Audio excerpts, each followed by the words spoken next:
That happens to me every day. I get about a dozen requests like that in email every day because I'm so open to email.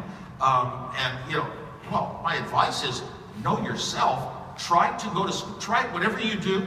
You're given assignments if you're learning something, whether it's in school or out of school. And if you love it, if you have a passion for the subject, you'll know where your passion is, and that's what you should follow. And don't let the school slow you down either. Try to do a little bit better job. Finish a homework maybe, and then think, is there something I could do to improve it or add to it, enhance it, that other students wouldn't do? I taught for 8 years, secret with no press. And I taught, and I found out that the best students always tried to add a little extra to their solution, the very rare good ones. And the companies nowadays, you talk about, oh, we need a lot of STEM educated people to build our products. And where do we find them? There aren't enough coming out. Well, there aren't enough of the super high level. There aren't enough that, know 20 programming languages and have a PhD and 6 years of experience. No, there aren't. So it takes a while to get up there. The best advice I have is, there was a book that said you need 10,000 hours of experience to get good at something. And it really does. But don't let school stop you from learning. I mean, I remember when I was in the university, I loved computers. I loved them since elementary school, whatever they were. I couldn't get close to them in elementary school, but here I was in the university, and I would buy the books to my computer classes, and I would start over the weekend. I wouldn't sleep Saturday or Sunday, hardly at all. I'd go through every page in the book. I'd answer every question, every single question at the end of every chapter, and I'd be halfway through the book by the time class started on Monday. It comes from a love, so yeah, if you're trying to get educated, just realize, put a lot of time into it. Of course, I was so geeky, I had no chance of, parties or girlfriends after the rest of my time. What's the single most important form of technology you believe today that everybody should be embracing and using? Most important form of technology? Wow, everybody is not the same. I can't give an answer for everyone. Obviously, I think most people would say the smartphone, because you have access to the information of the world. It's at your fingertips. It's relatively low cost. There are a lot of things you can do, and you share the experiences with others. The most important thing is to be able to share with others and be able to communicate well. We're going to get to social networks and stuff like that. That's too hard a question to answer, but that's pretty much what it is today. I don't see, what could be coming. Voice technology built in, I think, is very important. Because people are going to want to, once they discover it, especially, I find, some things getting across really slow. Like a lot of older people, parents, didn't use the computer for the longest time, and some never did in their life. But eventually they did after holding out against the internet for 10 years. Eventually they tried it and then became, whoa, every day it's a big major part of their life. And I feel that a lot of the speech, they haven't discovered that these devices have a lot of speech into it that make it so easy. Text Janet, I'm on stage right now, period. I think that without having to think, when your brain, don't feel like your brain has to think, that's when technology has done the right thing for you by today's standards. And because eventually it might be our master. And that's the reason I wear this watch I wear. It's an old watch made out of old vacuum tubes that haven't been made, but they glow big letters when I turn my wrist. 1:49. And it's so easy to read. I feel my brain is struggling less. I'm not pulling muscles in my head just to read the time on a device. And I love it. That's pleasant. That's how technology should work. We're ready for the audience Q&A. I'm ready. And you're somewhat clairvoyant. I don't know if it can be seen on the camera, but there are 3 folks here. Please demo your watch. Okay. What in the world are you wearing? What does it do besides tell time? It does nothing besides tell time. When I first bought it, I buy unusual gadgets. And I show them off to my friends who are interested in, here's something interesting in life, here's something new, here's a nice gadget. I like to show them off. I ride a Tesla, I ride a Segway, I buy a Tesla. But a lot of my life, I got these little $6 things on Amazon where when my baggage comes to the airport, it's on the carousel. I push a button on a remote control and it makes my bag start beeping and flashing. It's only $6 on Amazon. And I love my little toothbrush holder that sticks with a suction cup to the, it's a smiley face, it sticks to the mirror, and then I My toothbrush is always where I want it. So I like this thing. So I bought this watch because it was unusual. I didn't think of making it. There's an astronomer in Tucson, Arizona, who makes these watches, sells them online. I bought it online, and I said, I'm going to show it off to my gadget friends, you know, because it's unusual. I turn my wrist, and hours, minutes. So I flip my wrist, 150. Flip my wrist and read it. You get used to reading it. Flip the wrist, 150. And I was, after 1 week, my plan was, wear it for 1 week, show it off, and then go back to my nice jewelry watch. Watch, you know, with hands and a dial, a normal watch. And after 3 days, I showed it to all my gadget friends, and I realized this is pleasant on my brain. This is the way I want to read my time. I actually like having a watch on my wrist with time, because all day long, I do things by time. So that's the reason I wear that watch. It's the same question. And I love it. I love it. You can buy it too. Yeah. The next question strikes me because I think for its originality, so I really want to get it out there. What were the best and worst parts, surely with some rashness, of working with Steve Jobs? Well, I was kind of one of those people that was just nice and pacifist and non-arguing, non-confrontational, so I was friends with everyone. I got along with anybody of any type, but Steve was like my best technical friends. The computer stuff I didn't have anybody else to really appreciate it, to share it with, to talk about ideas, and Steve always was interested in what I did. He was interested generally in selling it, and he could have probably been an engineer someday, but he never got to that level.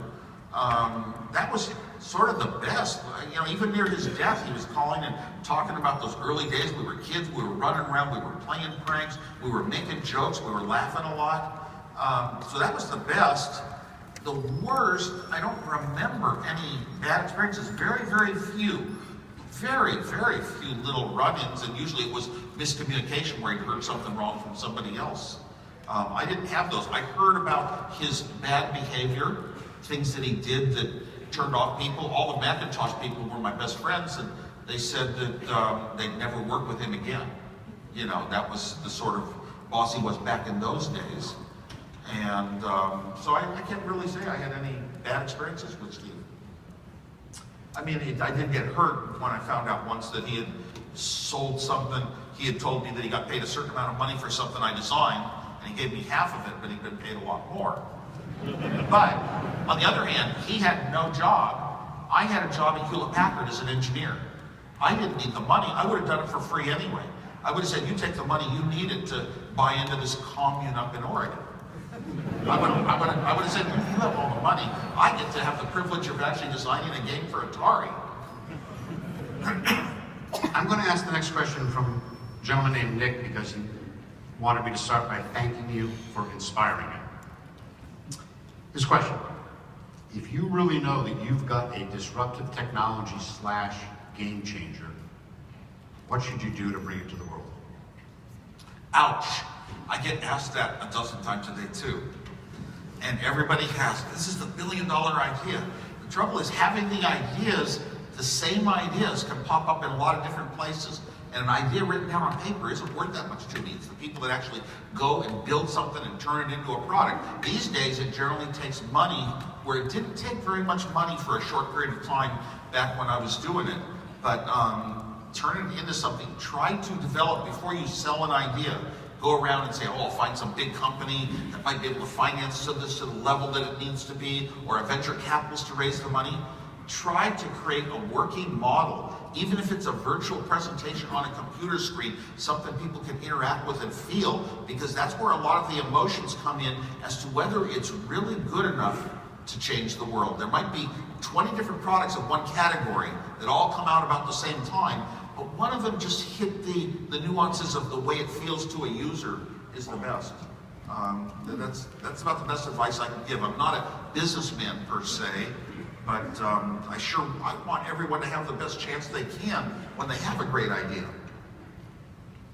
And also be sure you link up with engineers that know how to build it, and preferably young ones, because if it's a disruptive idea, look at the biggest disruptive ideas we've had. It was almost, Microsoft came, 2 kids, dropping out of college, and Steve Jobs and I, dropping out of college. I didn't really drop out, and I did go back and get my degree. and Google the young people, and Facebook starting in dorms, and it's all these, a lot of the young people just aren't hindered by, here's how the world works today, and that's how you need a lot of that too. Not sure if you have an opinion on this one. There's a good chance you might. Bitcoin. Revolutionary or disruptive? Wow, Bitcoin, that's hard to say, because to me, it feels like it's both revolutionary and disruptive. And I strongly favor anything that goes against the way things are today, which is currencies that are controlled by governments of countries. And Bitcoin is mathematics, determines how scarce it is. It's just such a pure concept to a mathematician, but I have a funny feeling. And if Bitcoin ever became significant, it would be killed off by the governments to protect their own currencies. So it's hard to say if it could be disruptive. Disruptive meaning putting other industries aside and out of business, and the other industries, what? The US dollar. I'd love to see it. All I can say is I'd love to see it, but I don't have much hopes that it'll happen. I really love what Bitcoin represents, though. And it's not that easy to use everywhere yet, but it's getting more and more. And there's some big companies and retail outlets and airlines that are starting to accept Bitcoin payments. So it may become very easy. We got a lot of ways, though, to send cash easy just from our phone to enough friend, even PayPal. Cybersecurity. Is it a surmountable obstacle in advancing the use of technology? I've never run into anyone who said that cybersecurity is absolutely perfect to implement, perfectly and cleanly, and it's just a terrible game. It's the way operating systems are designed at the heart of all of today's computers. The operating systems having tons of little entry extensions called ports, and you can reach your computers from anywhere in the world. The power that it gives one computer user is unfortunately penetratable by others, makes them penetratable. The early Macintosh did not have that kind of an operating system. It was more of a program to look like a computer with a mouse. So the early Macintosh really didn't have an operating system that allocated resources and had all these ports and openings and ways for other people to get in. In the early internet days, I ran servers. I had T1 lines to 2 houses, and I ran lots of servers for rock groups, for famous people, for hackers. And they were probed all the time, and never once did they get taken over. Never once did I turn on a firewall. Didn't need it with those early Macs. And twice I let friends put their own Unix machine, a Unix and a Linux machine in, and they put in their own firewalls, their own routers, and programmed them and all. And within a month, both of them were crying that their machines had been taken over. So cybersecurity is just a part of the modern world. Could somebody sit down and say, let's design an operating system from the ground up that somehow has cybersecurity in it from the core? It could be more secure than anything we have today if that were done. But the trouble is, today's operating systems are so many millions of lines of code to make them work that were done by tens of thousands of people. It's very difficult to duplicate the effort and come up with a complete operating system that's satisfactory for this year. I have to admit, I can't help, as I read this next question, of thinking of the Woody Allen movie Sleeper. When I ask the question, maybe that'll make sense. Okay, good, I forget the movie. What impact do you see on human relationships and social life and human interaction as the world gets more automated? Well, we all see the main reaction. You walk down the street, and how many people are you passing by? Even young, but even some old ones, just look at their phone, walk by, and they don't realize any of the human beings walking by them. Their portal to the world and communication and friendship is all through a screen now. I think that's the biggest change we've had in socialization. I brought this next question up because it doesn't mean it's bad, because we've had a lot of person-to-person beautiful times in our life, and they're missing out on it. No, they're just the new way. It's not that ours is good and theirs is bad. The prior way is good, the newer way is bad because it lost something. No, it's just a new, different way. Next question comes from Adam, who identified himself as a teacher, and it relates to education. It's actually 2 parts. Say police education? It relates to education. Oh. I'm from Boston. I spent my life trying to talk slow, and I'm not doing well. Adam asks, what new technology innovation could have the greatest impact on education, and particularly, is there a technology out there now that you think is especially useful in improving student-teacher interaction?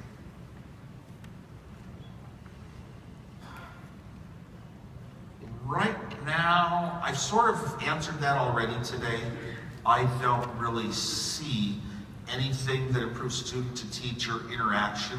Of course, we've got a lot of Blackboard systems in all our schools and ways for students to communicate with every teacher, be informed, and get test results and everything. That's just sort of automated way everything was done in the past.